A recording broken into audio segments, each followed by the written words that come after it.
the podcast where we have midnight discussions on our favorite movies. I'm your host, Mary, aka Fun Fact Master, for this episode. And I'm Cassie. Get ready to follow the yellow brick road as we dive into the enchanting world of The Wizard of Oz. The Wizard of Oz is a timeless tale that has captivated audiences for generations based on Alfred Baum's book. Like I told Cassie, there's a reason why he is important. The film was released way back in 1939, and it is, I know we're about to say this, but it is about to celebrate its 85th anniversary. And matter of fact, the day that we post this episode, it will be the 85th anniversary.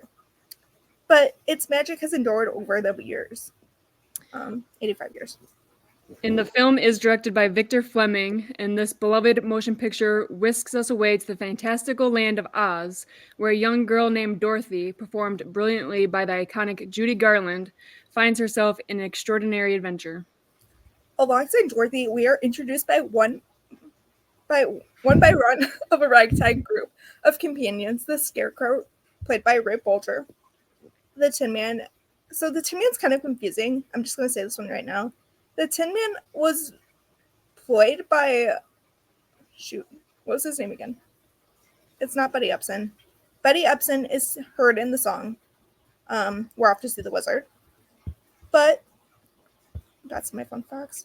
It's Jack Haley that we see in the movie. Betty Upson's voice is in We're Off to See the Wizard. Part because, so it's kind of confusing because there's two Tin Mans technically. And the Cowardly Lion, which was portrayed by Bert Lahr, each seeking a wish from the mysterious wizard in the Emerald City. And as the journey continues through various challenges and face the Wicked Witch of the West, The Wizard of Oz explores themes of friendship, bravery, and the importance of home. The Wizard of Oz has truly become a cultural phenomenon. From its memorable characters to its enduring message, it has left an indelible mark on the world of cinema. Or edible. Whatever. I need to make sense for what we're going to be talking about soon. True. So make sure you stay tuned as we explore this magical journey, reminisce about our favorite moments and fun facts, and analyze the brilliance of this cinematic gem. Okay, but first, so this is what we were talking about, the edible part. The episode is brought to you by Salt and Pepper Chips. So Cassie and I basically decided we're going to be talking about a snack basically every film, because we were saying when you watch a film, you usually have a snack. So that's why today's movie without a snack. Right. So today is going to be Salt and Pepper Chips. So I have the Boulder brand, which is the most famous one. And I have well, you're not going to be able to see it, I guess. Some knockoff version that's trying to be Boulder, but it's not Boulder. But we'll pretend that it's Boulder for this video. I mean, we're not sponsored by anyways. Right. So don't. Okay. So my two likes, well, we'll kind of go back and forth, like we said in the script, kind of.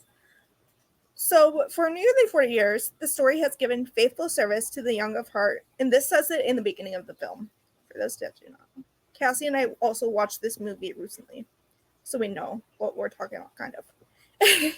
And time has been powerless, but to put its kindly philosophy out of our fashion, to those of you who have been faithful, to in return, and to the young at heart, we dedicate this picture. I thought that was very important, because it basically says to me, like, if you're young at heart, you would understand the film.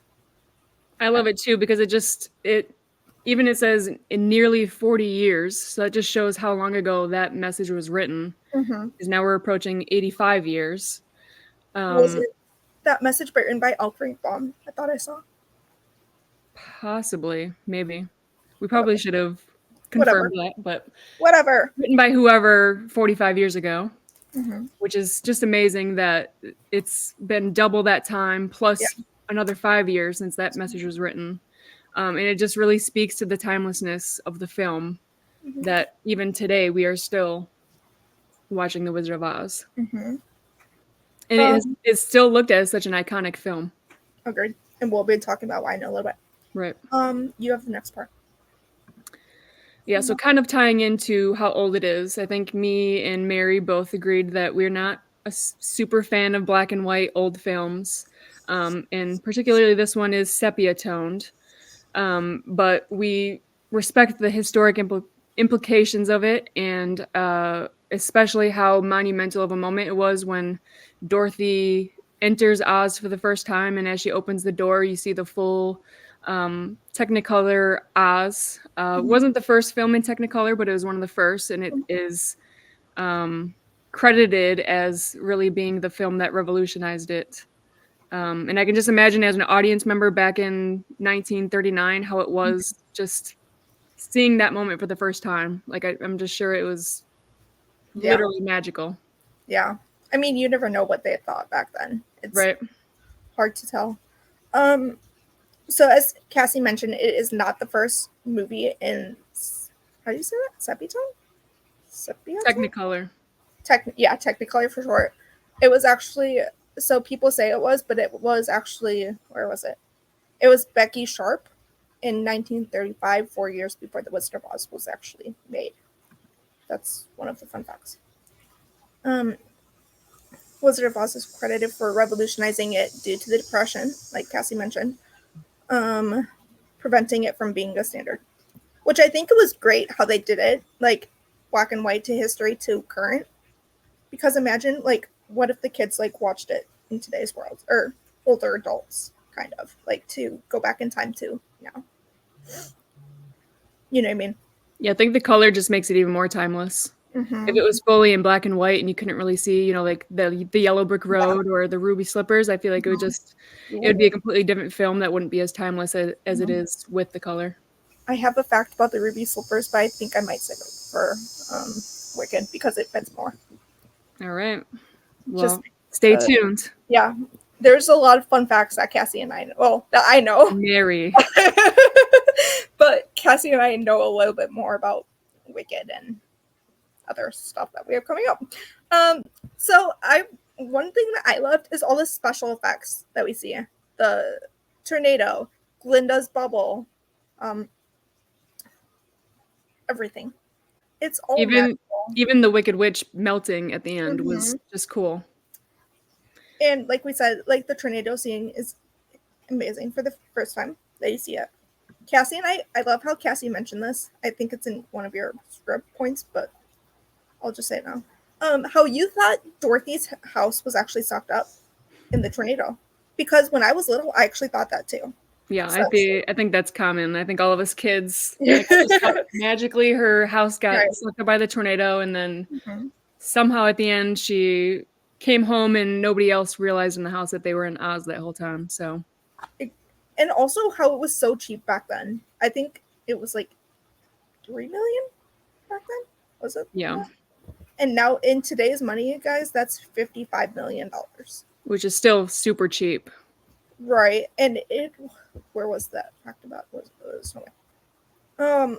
So the Hollywood Studios MGM, which MGM is technically Disney, which is interesting because Wicked is going to be by its competitor, Universal, which I thought was interesting. Mm-hmm. Has pulled out all the steps of the movie from spending $3 million, about $55 million a day, desperately to match the commercial success of Snow White and the Seven Dwarfs.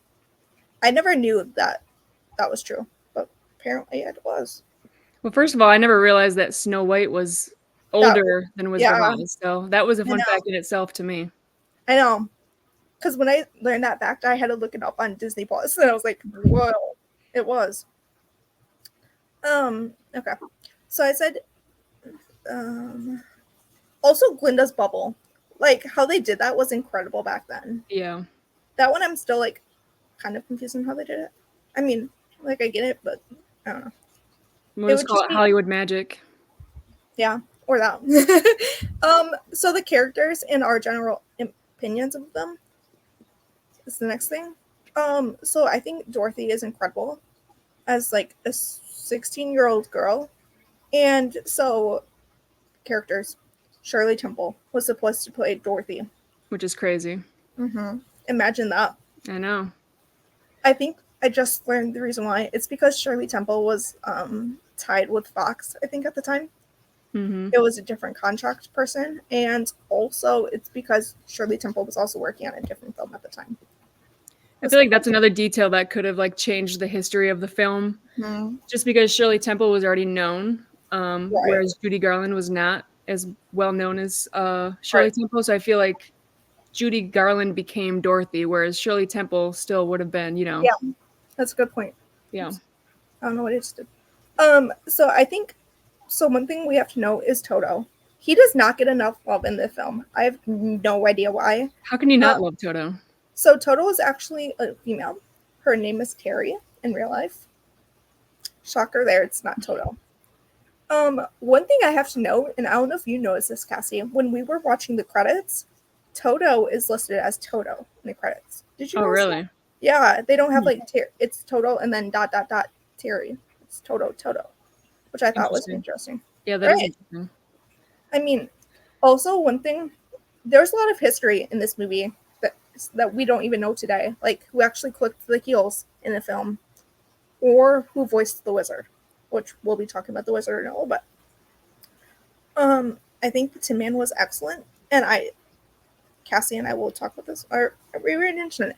The Tin Man, how in the heck did they do that? I think it was brilliant using two voices. Yeah. Me personally, because you can tell the difference if you know where they're from. And I think that's what was fun for me. Because like, but at the same time, it doesn't like stand out as like a big issue if you don't know that fact. Right, which we'll explain it, or I'll explain it in a little bit. You know, where they're from, because I pretty much looked up where they're from and based it on like regions of the states, and it's kind of interesting actually. One of the main characters I think is Linda and the Fab Four, Dorothy, Tin Man, Lion, and Scarecrow. There's a fun fact about Scarecrow, but we're saving that for the next movie, which I thought was interesting that I just learned. I think Ray Bolger was perfect for that film. He was. And also the lion, Burt Lauer, was amazing. I would say the entire casting of this film was just A+. Mm-hmm. And we'll be talking about casting in a little bit. Do you want to talk about your opinions about the film? The characters, well, first I would say the Scarecrow is my favorite character. Mm-hmm. I don't know, there's something about him that is just so likable that I can't really put my finger on it, but he's my favorite. One part in the movie that I thought was hilarious is when they encounter the apple trees and the apple tree starts throwing the apples at them. Like, yeah, there's just the humor of that is lighthearted fun. Like, I loved it. Mm-hmm. And then I love the lion and how one moment he's, you know, being a bully and, you know, and trying to intimidate them. And then the next he's crying after Dorothy hit him. So I just thought just that whole first encounter with the lion is hilarious and just kind of shows, mm-hmm. you know, it's a great introduction to his whole character arc that we're about to see in the movie. I think, yeah, I agree. Also, Margaret Hamilton was a brilliant actress for The Wicked Witch of the West. Yeah, for sure. I loved her. And one thing to note is, I know this is a fun fact, but I'll say it right now. Margaret Hamilton was actually in Mr. Rogers' Neighborhood in Sesame Street, because at the time, kids thought she was scary. Or people thought she was scary at the time. So that's why she went on those shows in her Wicked Witch of the West costume, to show kids in that time that she is like not as scary as people think, which I think was brilliant. It was awesome. Yeah, that was such a good idea. Mm-hmm. And it can't be understated how, like, it's easy to be a Dorothy or a Lion or a Scarecrow, mm-hmm. Tin Man, because they're all likable characters.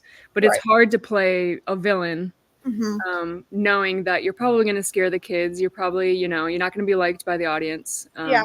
So that's got to be respected in itself. I will say one of the characters that, to me, that was scary was the monkeys. The monkeys terrified me. Yeah. I don't know why. Like, I think it's because, like, Cassie knows this, but my dog that I used to have also looked like Toto. One thing to note is, like, Wizard of Oz has been connected through me basically all my life. Cassie knows this. But it's like, to me, I thought Toto was, like, dragged out, like, by the monkeys in real life. I mean, he was, or she was, but let's not. It's terrifying. It's terrifying when you're little, yeah. And it's like, also Professor Marvel. How in the heck did he play 5 characters? Technically. Crazy. Exactly. But I mean, that's the low budget back then. If you had a low budget. Also, all the munchkins that they needed. Yeah. I recently looked it up. They're all passed away, sadly. I think one character is still alive to this day. I don't remember. Wow. Of the whole movie? Uh-huh. Wow. I think it was like people that's like not seen necessarily. I think it's people that was like behind the scenes. Yeah. Like I know Judy Garland's stunt double, Bobby Cochet is passed away, and I think the other one is still alive. I think that's who it was. Oh wow. It's so crazy. 85 years ago. So if you're 20, 85 years ago, you're 105 now. So yeah, I mean, yeah, that's crazy. When I said Munchkins, the corner is from Oconomowoc, Wisconsin, which I thought was interesting because you wouldn't think that. No. And I love how it's so Cassie and I I'm originally from Wisconsin. I know Cassie is too. So I thought that was interesting. They actually showed this movie in Oconomowoc first before Hollywood and New York. So I thought that was very interesting on how they did that. And they did it because of that Munchkin. Like it's interesting to me that he had so much weight that they listened to him and had it in Oconomowoc, which is amazing. Yeah. By the way, Oconomowoc has a yearly Wizard of Oz event. So if you're in the Oconomowoc area, it is coming up in September. Is it? Okay. They had to push it back because of bad weather last week. So oh no, you missed it. You would have thought it would have been this week because of the anniversary. Right. Wow. Yep. That's okay. I mean, if you guys are in Oconomowoc, send us pictures, please. There you go. We just want to see it. I don't know if any of our audiences is, but you never know who this movie can reach out to. Honestly, these days, it's so historical too. Exactly. The songs is very important. Somewhere Over the Rainbow was almost cut because at the time MGM thought it was too short. Or it would have been a major mistake. Mm-hmm. It was almost cut from the movie. So I typed up the songs, Cassie, before we did this. Mm-hmm. More work for me, I know. Somewhere Over the Rainbow, like we just mentioned, was almost cut. I think if they did that, that would have been a horrible mistake for the film. I don't think if they cut that one out, it wouldn't be known as it is today. Such an iconic moment in the film and just in culture in general. Also, the Munchkin Land sequence, the Ding Dong, the Witch is Dead. Mm-hmm. Merry Old Land of Oz, which there's a fun fact about that one, which we'll get when we reach that part of the film, I guess. If I Only Had the Nerve, the Lion song. Follow the Yellow Brick Road, one of the most iconic songs from this film. Mm-hmm. And also Somewhere Over the Rainbow. We're Off to See the Wizard. Like I mentioned, Buddy Epson is heard singing. I don't know anymore. It's confusing. If I Were the King of the Forest, not a lot of people like that song from The Lion. I think it's not needed. Yeah, that's the one that I noted as my least favorite song, and I feel like in general it's just a boring kind of scene. And I like the courage speech from him after that better. If I Only Had a Brain from The Scarecrow, Ray Bolger, fantastic. Iconic. And If I Only Had a Heart from The Tin Man. Those are the ones I mostly listed because those are the most iconic ones. Yeah. The Jitterbug was supposed to be in it. That was supposed to be when the Wicked Witch of the West was with the monkeys and like taking Dorothy and Lion and Scarecrow and Tin Man, but that was actually cut because of the same issue. Somewhere Over the Rainbow was supposed to be cut too long, but yeah, they got lucky they didn't do that.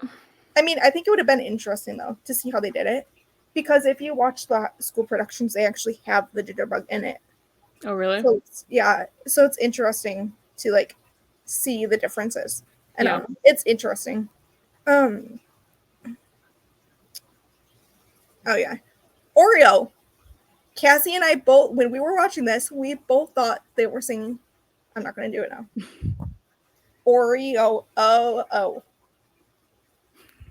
I said it. I think you did the whole thing.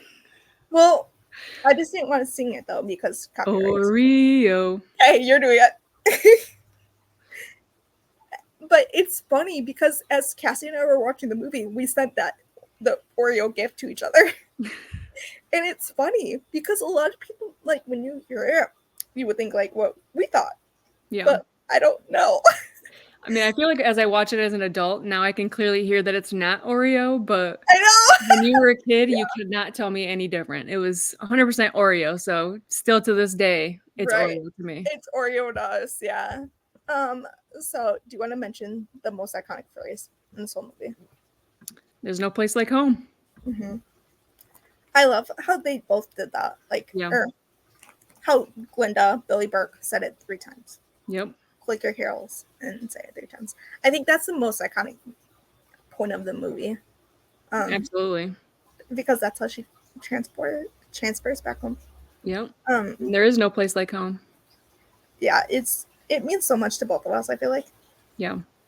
Um, okay, so as I said, there's a lot of history to this film. Abraham Lincoln, a president, is involved with this movie. Like I mentioned, we actually don't know who clicked the heels, and there's no place like home clip at all. We don't know if it's Judy Garland or Bobby Cochet. That's Which was crazy. fun. I know, and we also don't know who voiced the wizard. Well, what is the Abraham Lincoln fact? I'm about to get to it. Might as well I have go to into scroll it. through my phone. I have to scroll through. Oh, and the NFL is connected to Wizard of Oz too. Of course. I can say those in a little bit. So the carriage in the Wizard of Oz for the Mayor Orlando Oz scene.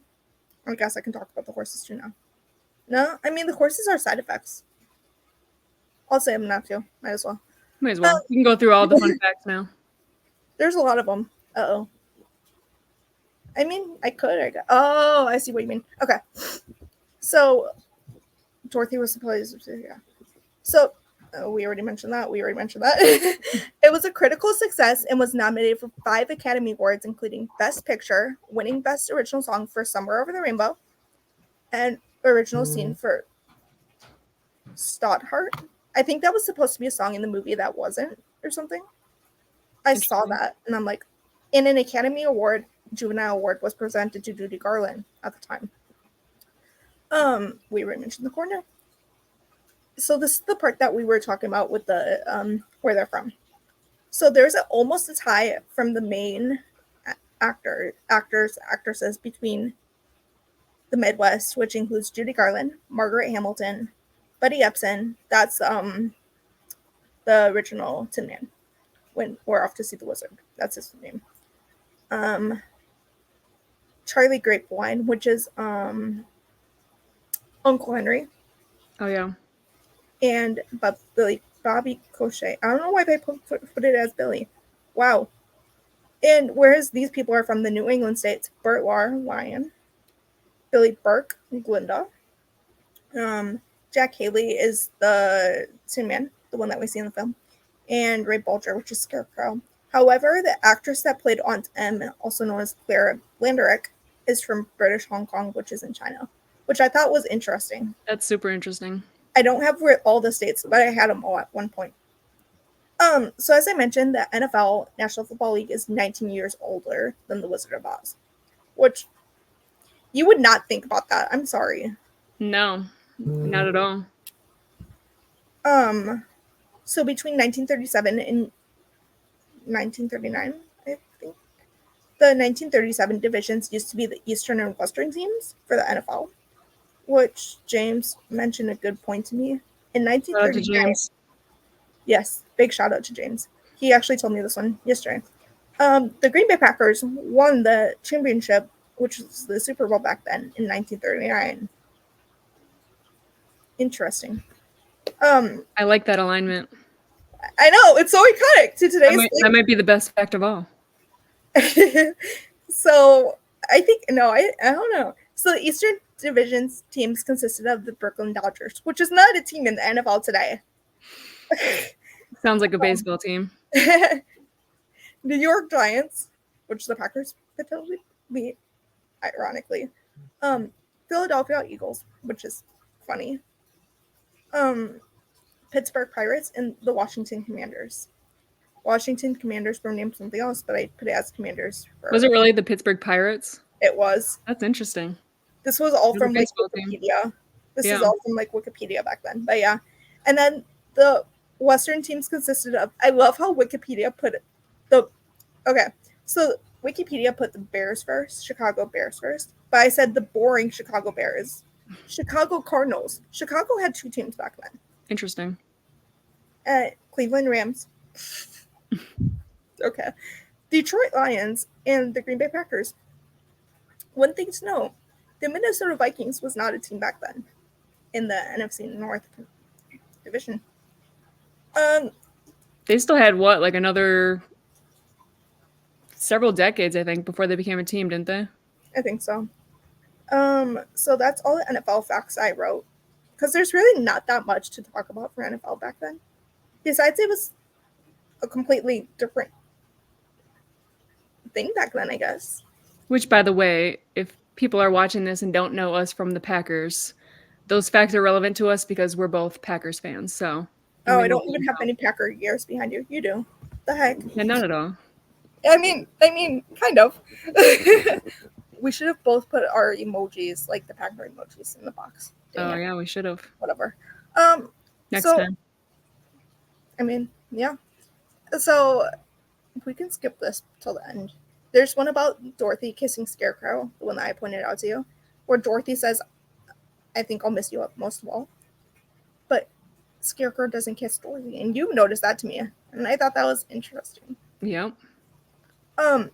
So the Abraham Lincoln part. The carriage in the Merry Old Land of Oz scene, the song, was originally owned by Abraham Lincoln as a gift, which I thought was interesting. That's crazy. But I also love that point that the Scarecrow says you can be another Lincoln, symbolism to what's coming up next, which I thought was interesting because you never know, like, how much of it means other stuff into the film. Movies like this completely, like, warp my reality of time because it's just, like, I don't know, I feel like we don't focus enough on, like, way previous. Yeah. So it's, like, it's crazy seeing stuff like that line up and it not being, like, so separated as, like, I perceive it in my mind. Yeah. So it was given to Lincoln as a gift during the Civil War. It possesses a handwritten note on the frame of the carriage itself that says Abraham Lincoln, June 8th, 1863, before becoming a part of the collection at the Judy Garland Museum in Minnesota, I believe. Nice. It has also been used in nearly 200 films, which I thought was interesting. You would not know that. No, not at all. I didn't know I was using this one, so. Yeah, well, until I told you. So, the horses. I think this is one of the most important fun facts, kind of. Oh, I wrote the fun fact about the slippers. We'll save that one for Wicked. So, the horses of the changing colors in the Merry Old Land of Oz scene again, which was carried by the Abraham Lincoln's carriage, was actually 4 horses. In the movie, it's actually 1, but it's actually 4 horses that they used it for, which I thought was interesting. You would not know that. No. That were used to create the effect of the animal that changes color from moment to moment. The ASPCA, which stands for American Society for the Prevention of Cruelty to Animals, that's what ASPCA means, refused to allow the horses to be dyed at the time. So instead, technicians tinted them with lemon, cherry, and grape-flavored powdered gelatin. Jello powder. That's so fun, though. I mean, you wouldn't know, honestly. If I was a horse, that's what I would want to be dyed with, to be honest. I mean, yeah. But I don't know. I feel like lime and lemon would be better because it's Packer colors. I don't know. True. But it's the spectrum of white. It's the spectrum of white is yellow, purple, and red and purple, which I thought was the most interesting part. Yeah, for sure. So it's like you're looking through like a crystal for the horses. Yeah. But I swore when I was watching it, I swore they did every color. But apparently not. Well, they probably, maybe in the newer versions, they remastered it so it looks more like a longer spectrum, but back then, maybe not as possible. Yeah. So they had prevented the horses from licking off the powder because the horses wanted to lick it off. Of course. And so that's why they did it take to take, so they could wash them off. Imagine how good it would have smelled in that scene, though. I'm sure. I was like, and that's all the fun facts I have.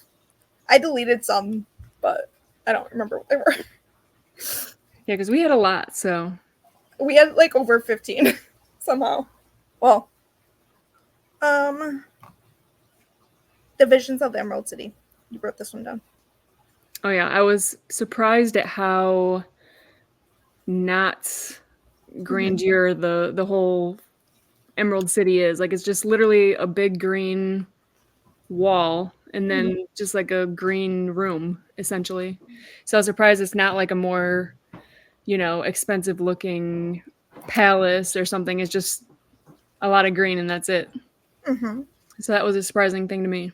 Also, fun fact: I put our names in green because they look like emeralds, like them look green. I like it. Good I don't touch. know what I'm doing. James told me to do that.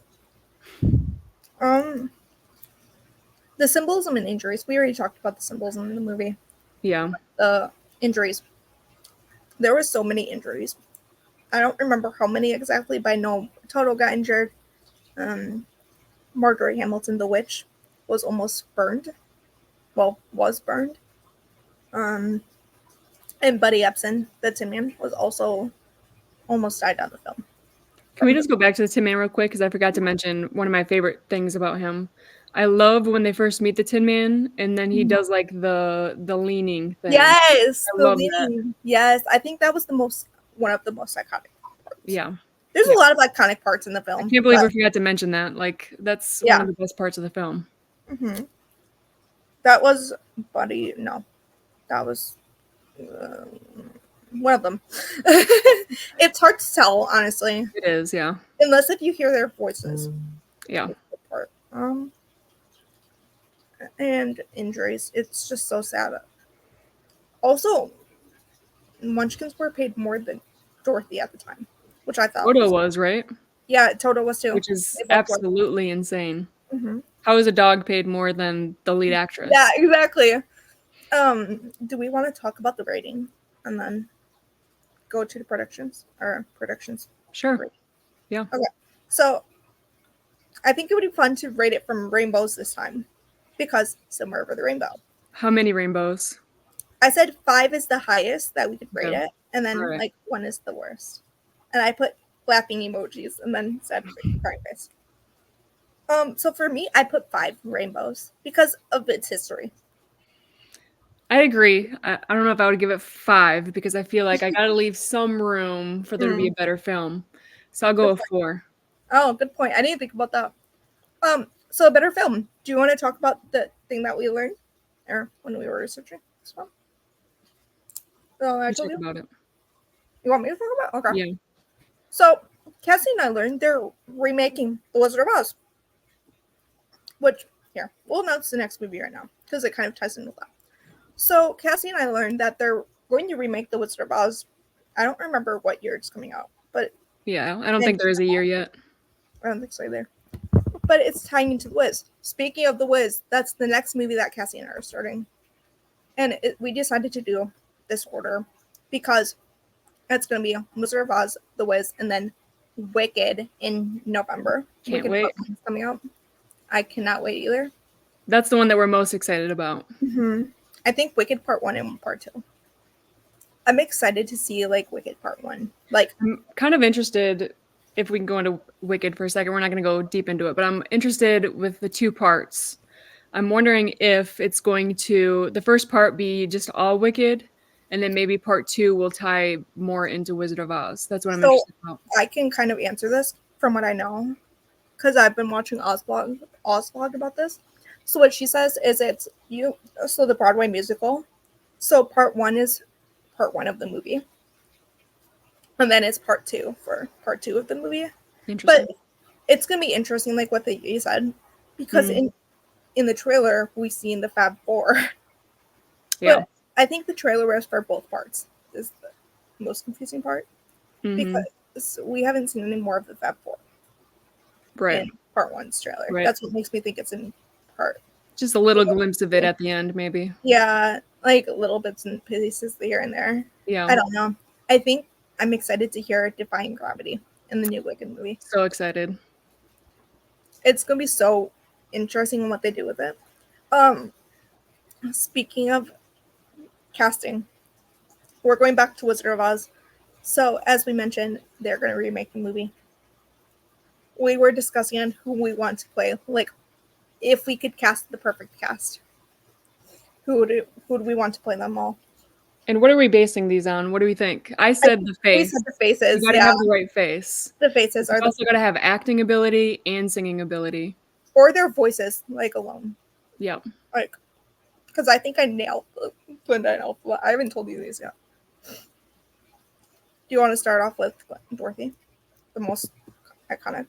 Yep. You go with yours that you told me earlier because I think it's perfect. So I said Lil Crawford. She was Annie back in Mhm. 2021, I think. And she's 21, or no, 23, but she has that baby face and she's from California. And also, one thing to know is Bart Lahr was actually on Broadway back in the day.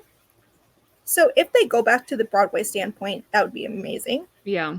Because we know Broadway actors can sing and dance. Right. Which I think would be perfect. Also, Annie's like a main character, so I feel like Lil Crawford would be perfect for her. And fun fact, Lil Crawford is in California. So if they film the movie in California, imagine they film it in like Kansas for like historic.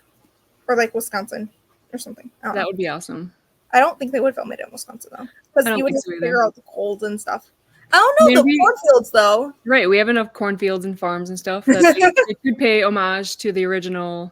That would be amazing. Release here, so that would be cool. That would be amazing. But I said Lil Crawford as Dorothy. Yeah, I agree with that one. And she has like black hair. Well, she could dye her hair. Yeah, it doesn't matter the hair color. Glinda. Who would you pick? Glinda. I think you're gonna like mine. You go first, because I think I'm gonna agree with yours. I agree with you. I think it would be perfect because she played Glinda on Wicked on tour, right. So it would just be. And she can play, she can sing, and she can dance pretty well. And I do think that the remake is gonna have more tie-ins to Wicked than obviously the original, because the original was way before Wicked even existed. So like I think the new version is going to be more tied into Wicked. So I think that's perfect. Yeah. I also have a feeling that the slippers are going to be similar in the remake. I think so. That's how they got to be. I mean, they don't have to be though. I feel like they have to be. Like, you got to do it. I mean, they're in Wicked. Right. So, the lion. The lion, I wish it could be Jack Black, because I think it would be, number one, hilarious. Yeah. He's just awesome. And number two, he has the singing voice. He's obviously an actor. But we did decide that he's possibly a little too old to play the part. So who did we decide as instead? We said Jesse Williams. Jesse Williams, yes. I looked back at our text messages. Yes. For this all. So if you've seen Grey's Anatomy, he plays Jackson Avery, which is kind of funny. And he has the gorgeous blue eyes for the lion, too. He does. Also, fun fact, we'll be covering Mufasa eventually. So might as well do this fun fact now. In Lion King on Broadway, they actually don't do anything for their chest for the lion costumes. So Jesse Williams would be a cute lion. He also has the face of the lion. He does. He has, like, the His face is perfect for the role. Exactly. Like, I don't know. And he can act and he can sing, so. Yeah. Who do you want to go with next? Let's do the Scarecrow. The one that you're most anticipating. Oh, you think it's him too? I mean, I agree. I think he'd be perfect. He has the voice, so. I said Josh Groban. We said Josh Groban as the Scarecrow. He would be perfect. Also, I think he looks like a Ray Bolger. He does. Like, he has the moves down, I feel like. One thing to note is Ray Bolger. Josh Groban was in Beauty and the Beast for the 30th anniversary, I think, or the remake. I can't remember which one. Yeah. And he was on Broadway recently, too. Nice. For Sweeney Todd. He played Sweeney Todd on Broadway. So I think that would be interesting, like, to see him, like, and he has the face of the Scarecrow. Yeah, he does. The only thing I feel like that could work against us with all of our guesses is they may want to go, like, completely, like, 30 and under, which would pretty much disqualify everybody that we guessed so far, except for Dorothy. Lila Crawford. Yeah. Yeah. So Wicked Witch of the West. I think you're going to love this one the most. Let's hear it. Indiana Menzel. Idina Menzel. You did good. I think it's pretty perfect. It would be so iconic. Like, how could you not cast her I as that know. role? I would do anything to see Idina Menzel play Ophelba again. Like, come on. Nope. Wicked Witch of Lust. They don't know where it is. I feel like in the future version, I feel like it will tie back into Wicked now. So I feel like it will be more of a 1-to-1 translation. Speaking of Wicked, I'm going back and forth a little bit. I would not be surprised at all if Kristen and Idina was not in Wicked. Yeah, it would be even just like a little small, like, here's them. Like, I've heard rumors, so we haven't seen Elphaba's mom yet, or Glinda's mom. What if those two are their parents? That would be cool. As they're handing down the iconic hat. Yeah, and the iconic wand and crown. Okay. Tin Man, it was kind of confusing. For me, I would say Zac Efron. I could see him play I could see it. But, well, I don't know. That one's kind of confusing. But yeah, that one's a tough one. What makes a good Tin Man? That's the question. Exactly. He would have to like do as iconic as Buddy Ebsen. Yeah. And then I made this as a joke, Kevin Hart as the Wizard or Johnny Depp. I feel like one of those two would be perfect as the Wizard. Yeah. Because he's like, doesn't sing. Well, I guess they kind of do sing in like the Merry Old Land of Oz song. But that's it. Yeah. It wouldn't be like a big solo or anything. So yeah, I mean, depends how you can always get somebody to sing on their behalf if you really need to. Yeah, I mean, or like a small song like that. Okay. So what if Jack Black did the singing? That would be awesome. Although I can't see Jack Black's voice with either of those two. So yeah, it would be kind of hard because you would want. Ooh, what if Jordan Fisher did the same? Ooh, I could possibly see that. You're just wanting to fit in Jordan Fisher wherever you can. Let's just be honest. He's cute. I don't know. Any chance that you can to bring up Jordan Fisher, you will do it. I will. I will indeed. Do you have any more? I don't think so. The monkeys. Oh yeah, the monkeys. I think we did mention the monkeys once already, though, didn't we? No, I meant who would. Yeah, we did. Oh, who would play the monkeys? Jack Black, because the flying. Or I could even see like Kevin Hart again. Could you imagine that? That would be hilarious. Oh, who would voice the wizard? That's a good question. It'd have to be someone with like a deep voice. Yeah, I'm trying to think. Who's got a good voice? Like an iconic voice too. Well, I guess I would say Morgan Freeman, but no, I don't feel like he deserves more of a role than the wizard. Yeah. So I feel like it still needs to be someone like more of like this generation that has like that nice voice. That's kind of hard because we don't know really. Yeah. I mean, Daniel Radcliffe, but he's UK too. Well, I feel like his voice isn't deep enough either.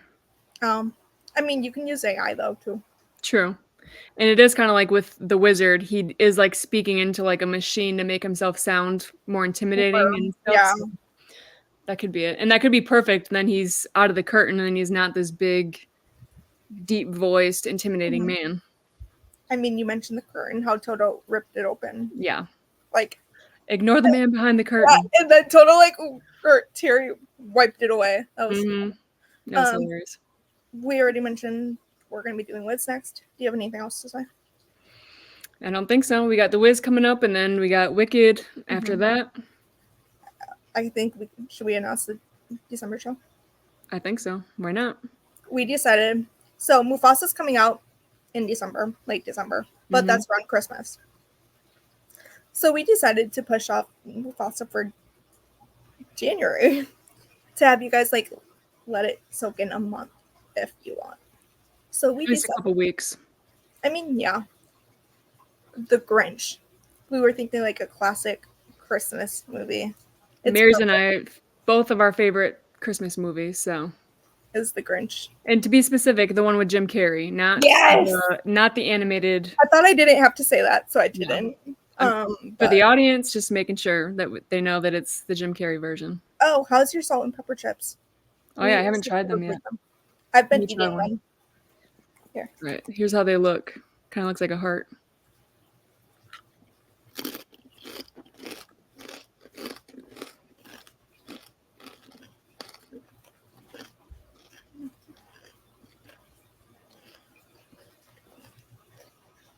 I have some thoughts.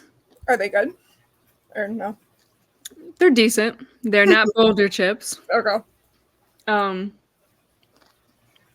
They're not the best salt and pepper chips I've ever had. Mm-hmm. I've had much better salt and pepper chips. Salt and pepper is one of my favorite flavors of chips. These are branded as like a more healthy, cleaner chip, so that's probably why.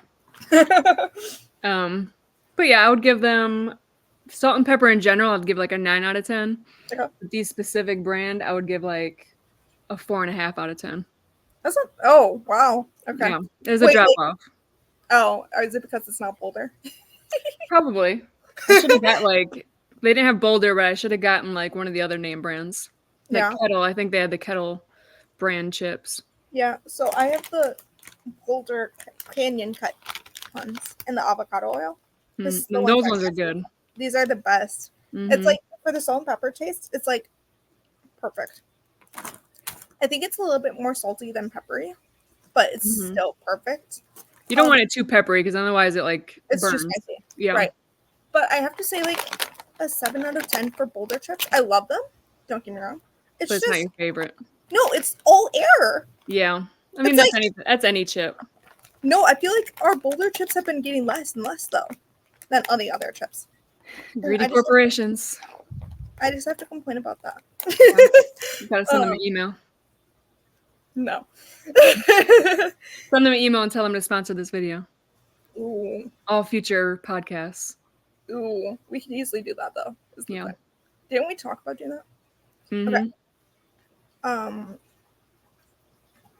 I hope you guys subscribe to this channel. We are brand new to podcasting. This is our first ever episode. Well, I'm brand new. You are a long timer. Okay. Brand new for this podcast is what I mean. But this is my first ever podcast, so I am brand new. But Mary, on the other hand, is I personally have 3 other podcasts. I have the Life Mary one. I have Mac and Cheese and Midwestern Cast, which we did not film Midwestern Cast yet. So stay tuned. That one's just been pushing back and back. I will be going live in 2 days on Mac and Cheese with one of my friends. And not moderator. Okay, I'm gonna end the recording. Okay. Does it work? It did it end? I was recording. Yeah, I pressed